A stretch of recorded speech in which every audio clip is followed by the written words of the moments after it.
Danes v studio prihaja gasilec, ki v podrobnosti pozna delovanje te organizacije.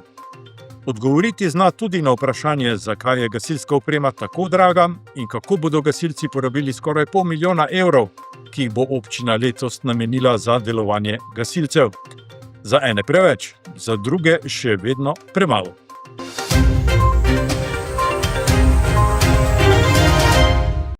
Marko Vehar, predsednik Gasilske zveze Idrija, dobrodošli in pozdravljeni v naši oddaji. Dober dan. Povejte nam, v kakšni kondiciji, če rečemo tako športno, ste idrijski gasilci ta trenutek? Gasilci na območju občine Idrija, menim, da smo v dobri kondiciji, izvajamo vsakoletno naloge, ki so nam dodeljene s pomočjo pogodbe o izvajanju javne gasilske službe v občini Idrija ter usklajene z programi dela Gasilske zveze Slovenije, Severno-primorske regije in Občinske gasilske zveze. Ta vaša gasilska zveza združuje, mislim, da 9 društev. 9 gasilskih društev prostovoljnih na območju celotne občine Idrija, ja. Število intervencij je že nekaj let, tako recimo približno, nekaj je odvisno tudi od slučajnosti, od naključij. Najpogosteje pa se v akcijo odpravijo gasilci v Idriji, kar 123krat so se odzvali klicu na pomoč v letu 25, drži? Ja, drži. Prostovoljno gasilsko društvo Idrija je kot posredna enota v občini Idrija pozvano na večino zahtevnejših intervencij, dodatno pa so aktivirani tudi na intervencije v okviru koncesije ob reševanju za prometnih nesrečah ob izlitih nevarnih snovi in nesrečah na vodi. Teh koncesijskih posredovanj, če rečemo tako, je bilo lani 45, ja. Kar je pravzaprav kar veliko, ne? Ja, je potrebno vedeti, da je občina Idrija praktično je presekana z glavno cesto s Keltiko, tam se zgodi kar veliko nesreč vsako leto, tako in praktično vsako tako prometno nesrečo so aktivirani gasilci iz prostovoljnega gasilskega društva Idrija. Gasilci iz Spodnje Idrije so imeli na primer lansko leto 30 posredovanj, v Črnem vrhu 20, ostala društva pa tako proti ničli, na Vršniku in Zavratcu niso imeli resnejših akcij. Tako je. Ja, to je tudi odvisno od področja, ki ga posamezno društvo pokriva. Seveda število intervencij tudi vsako leto lahko malo variira glede na naravne nesreče, ki se zgodijo bolj ali manj pogosto, kakšno leto jih je malo manj ali pa jih sploh ni, tako da je tudi od tega odvisna neka končna številka intervencij. Za uspešno posredovanje pa gasilci morajo imeti izpolnjena vsaj 2 pogoja.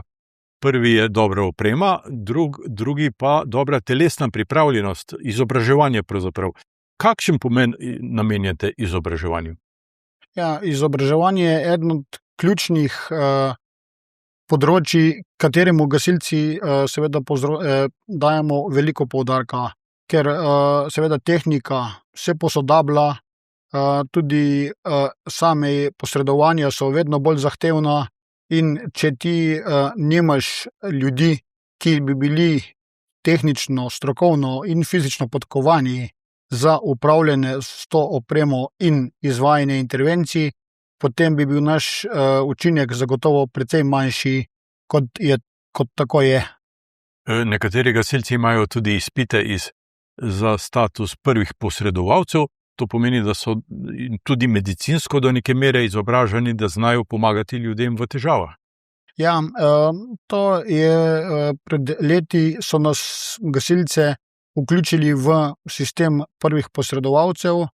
To ni primarno osnovna naloga gasilcev, vendar pa nas je področje, tako rečemo, zdravstva vključilo v ta sistem ravno zaradi naše dobre pokritosti po celotnem terenu po usposobljenosti za hitro odzivanje v kriznih razmerah, tako da lahko na bolj odročnih krajih, kjer je daljši čas prihoda nujne medicinske pomoči v primeru resnejših življenjskih ogrožajočih stanj, zelo smiselno, da smo v tem primeru tudi aktivirani, ker lahko nudimo pomoč do prihoda usposobljenih zdravstvenih ekip na samem terenu vsem, ki to pomoč potrebujejo.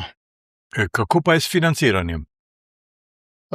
Samo financiranje kot nalog prvih posredovalcev ni posebej financirano, ampak to izvajamo v okviru rednih gasilskih nalog. Vsa gasilska društva so opremljena z tisto osnovno opremo za nudenje prve pomoči, ni pa to, da bi imeli gasilci kakšen posebej dodatni vir financiranja za ta namen.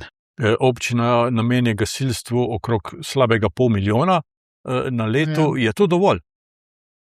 Recimo, da zadostuje za neko normalno izvajanje javne gasilske službe in posodabljanje opreme.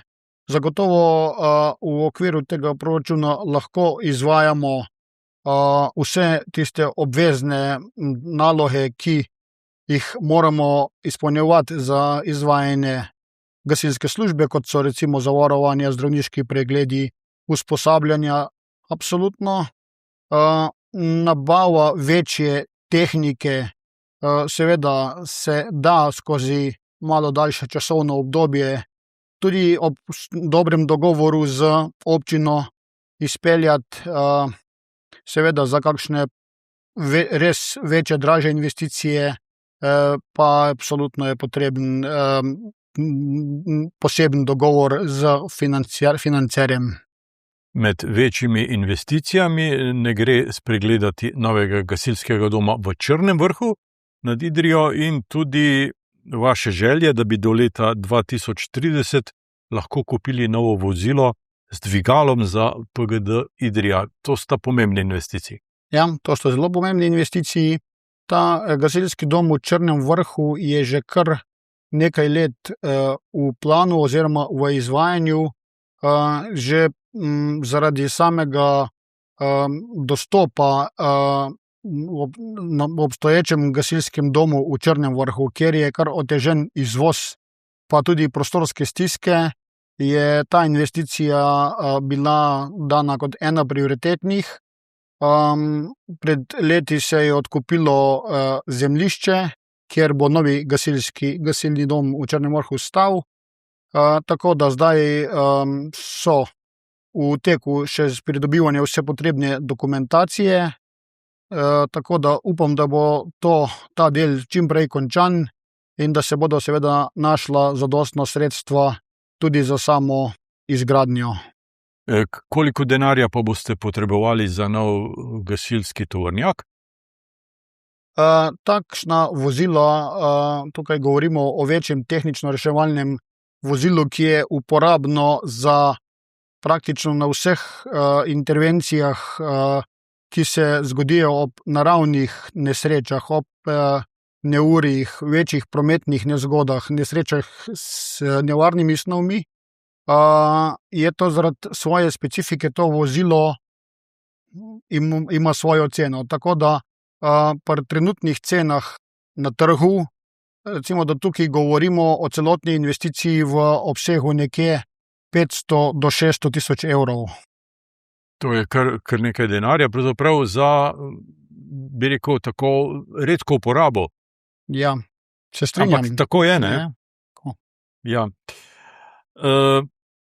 Visoke cene narekujejo tudi včasih premislek, da je treba najbrž pri katerem društvu nekaj let počakati s kakšnim nakupom, kar pa najbrž ne velja za opremo, ne?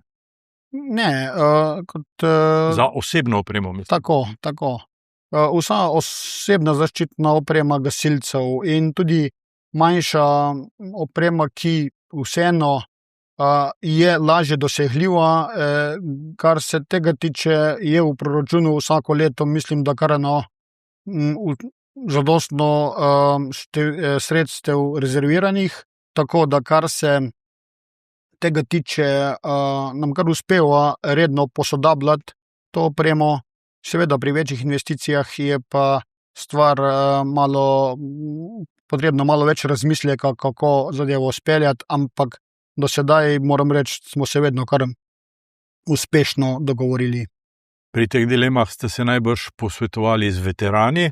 Prav veteranom gasilci vedno posvečate tako primerno skrb, primerno pozornost. Kako se z njimi ukvarjate? Ja, veterani so vedno tisti vir znanja in izkušenj.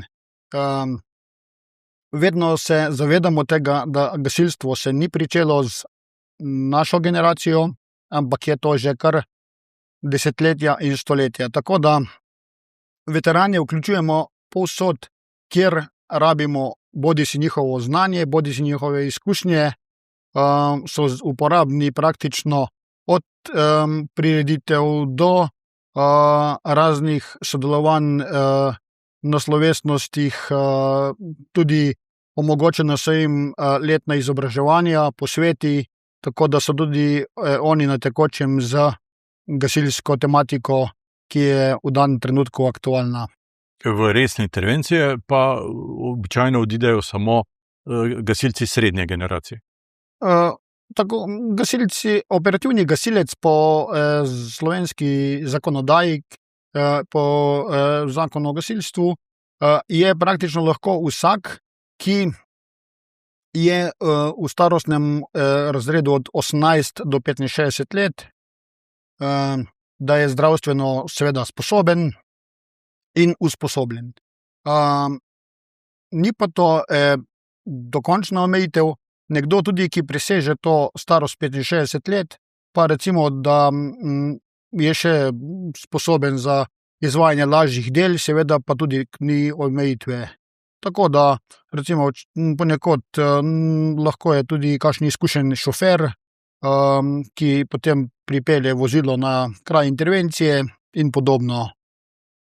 Na drugi strani te kadrovske piramide pa so mladinci, naraščaj. Tej skupini v Gasilski zvezi Idrija posvečate posebno pozornost.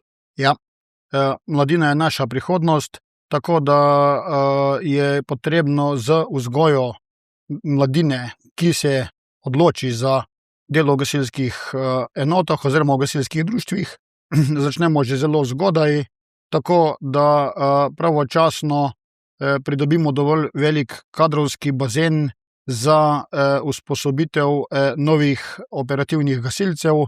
To usposabljanje lahko začnejo že pri 16 letih in potem lahko pri 18 letih izpolnjujejo že pogoje za prehod v operativne vrste. Kako vam uspeva osnovnošolsko mladino navduševati za gasilstvo, ki je včasih tako, ne uporabljate telefonov, tablic, računalnikov, ampak ste v pravi situaciji pravzaprav? Ja, mogoče ravno zaradi tega, ker jim vsakemu omogočimo malo, kako naj se rečem, akcije na terenu. Pri gasilcih imamo tako veliko različnih nalog, zadolžitev, da se lahko prav vsak najde v nekem delčku aktivnosti gasilskega društva in mislim, da je to ena od tistih ključnih zadev, da se mladi gasilci oziroma tisti, ki se pridružijo gasilskim vrstam, ugotovijo, da pri nas ni nikoli dolgočasno. To bi verjetno potrdila tudi dekleta, žene, gasilke, ki so posebej organizirane v nekaterih, ne vseh, društvih. Kakšne naloge jim zaupate? Članice imajo ravno tako praktično možnost, da se vključijo v delo gasilcev povsem v skladu z njihovimi pričakovanji.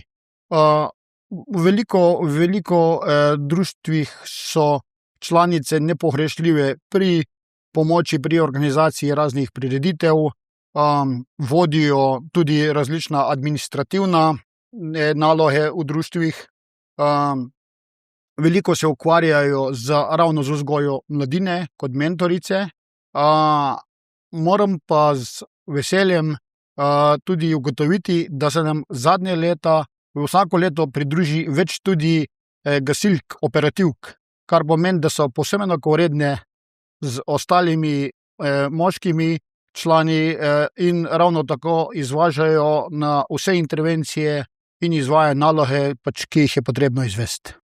Tudi gasilke preverjajo svoje znanje na tekmovanjih. Čeprav sem gledal statistiko, udeležba na teh tekmovanjih ni vedno tako 100-odstotna, ne? Ne, gasilska tekmovanja so en specifičen del gasilskega izobraževanja, čeprav mogoče nekateri jih jemljajo bolj kot neke vrste športno udejstvovanje, ampak kljub vsemu je to en del fizične pripravljenosti in tudi urjenja v osnovnih gasilskih veščinah. Zdaj v Gasilski zvezi Idrija seveda vsako društvo, kadar se lahko odloči, da se bo bolj ali manj aktivno ukvarjalo z določenim področjem, tako da določena društva so izjemno aktivna, tudi na področju tekmovanj. Tukaj lahko posebej izpostavim prostovoljno gasilsko društvo Ledine in pa Dole, ki imajo res na vsakem tekmovalnem ciklusu kar več enot. Ostala društva seveda pa iz različnih razlogov, mogoče so malo manj aktivna na tem področju, so pa na kakšnem drugem. Nekaj več. Med takimi zanimivimi novostmi je v minulem letu prišlo do tega, da je Gasilska zveza Cerkno dobila koncesijo za posredovanje v cestnem prometu. S to odločitvijo države, ki podeljuje te koncesije, se je vam pravzaprav v Idriji ta delokrog nekoliko zmanjšal. Je to dobrodošlo? Ja, vsekakor je dobrodošlo, predvsem za tistega, ki rabi pomoč, ker s tem so se tudi mogoče dostopni časi malo skrajšali, ker območje občine Idrija in Cerkno je kar veliko. Drugač pa v organizacijskem smislu je pa razlika samo v tem, da prej je gasilska enota iz Idrije pokrivala tako občino Idrija in Cerkno, sedaj pa na območju občine Idrija. Je pa seveda v primeru večjih posredovanj, zahtevnejših, so pa po načrtu alarmiranja vedno aktivirane lahko tudi 2 ali več sosednjih enot. Tako da ni to neka... Ni nobene zadrege. Ne. Marko Vehar, predsednik Gasilske zveze Idrija, jaz se vam zahvaljujem za vaše poslanstvo, ki ga opravljate, za vse dobro, kar gasilci naredite za to lokalno skupnost. Hvala vam za obisk in hvala za ta pogovor. Hvala za povabilo. Vam, spoštovane gledalke in cenjeni gledalci, pa hvala za pozornost in seveda gasilski na pomoč.